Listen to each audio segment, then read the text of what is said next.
Bali, hindi po biro yung pagbubuntis ko po sa kanya kasi una-una po noon po ako po pala si Lulin, mother with Virgin Cortez.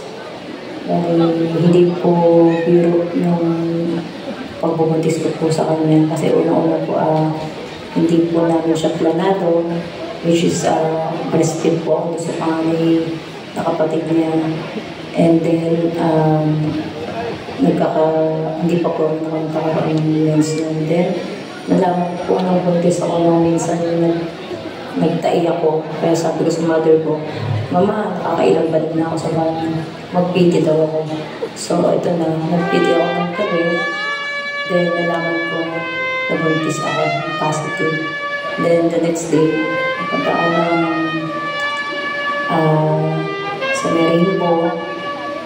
Nagpa-ultrasound ako sa medics. Doon ko nalaman na 6 months na pala ang buntis. Paper. So, 26 weeks. At siya po ay sulit.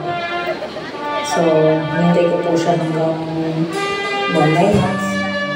Then, at October 26, 4 p.m. or 5 p.m.